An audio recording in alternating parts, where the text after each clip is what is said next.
ప్రభుత్వము నిన్న ఈరోజు ఎక్సైజ్ అన్ని ఆఫీసులకి టెలికాన్ఫరెన్స్ పెట్టి మద్యం అమ్మకాలు ఉదయం ఎంత వచ్చింది, మధ్యాహ్నం ఎంత వచ్చింది, సాయంత్రం ఎంత వచ్చింది, ఎన్ని కోట్లు వచ్చాయి, ఎందుకు తగ్గుతుందని చెప్పి ఆఫీసర్ల పైన ప్రెజర్ పెడుతుందన్న విషయం మా దృష్టికి వచ్చింది.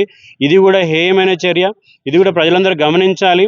ప్రభుత్వము ఆదాయాన్ని పెంచుకోవడానికి వేరే మార్గాలు వెతకాలి, కానీ ఈ మద్యం అమ్మకాలను పెంచి ఆఫీసర్ల పైన ఒత్తిడి తెచ్చి మరీ మద్యం అమ్మకాలను ఎంకరేజ్ చేయడం అనేది చాలా ఖండించాల్సిన విషయము.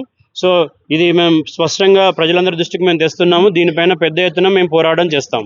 అందరికీ తెలుసు, మద్యం తాగిన వాళ్ళు నైట్ 10 తర్వాత బయట తిరగొద్దు అనేది రూల్. ఎందుకంటే డ్రంక్ అండ్ డ్రైవ్ విషయంలో వాళ్ళకి ఈ ఆల్కహాల్ బాడీలో ఒకసారి బ్రెయిన్ ఎఫెక్ట్ చేసినాక వాళ్ళకు డ్రైవింగ్ కంట్రోల్ పోతుంది, చూపు తగ్గుతుంది. కాబట్టి ఆ చీకట్లో చలిలో వాళ్ళు యాక్సిడెంట్కి గురయ్యే అవకాశం ఉంటుందని చెప్పేసి ఇది అందరికీ తెలిసిన విషయమే. అయినా కూడా ప్రభుత్వము ఇంత నీచంగా ఏమైనా చర్య అంటారు దీన్ని. ఎందుకంటే ఇలా ప్రభుత్వమే ప్రోత్సహిస్తూ ప్రజల ప్రాణాలని ప్రమాదంలోకి నెట్టడం అనేది మేమందరం కూడా ఖండిస్తున్నాము. అందుకే ఇక్కడ ఎక్సైజ్ ఆఫీసర్కి ఈరోజు చెప్పాము, క్లియర్ కట్గా చెప్పాము, మీరు కానీ రేపు ఈ జీవోని కానీ ఇంప్లిమెంట్ చేస్తే తీవ్రమైన పరిణామాలు ఉంటాయని మేము హెచ్చరిక చేశాము.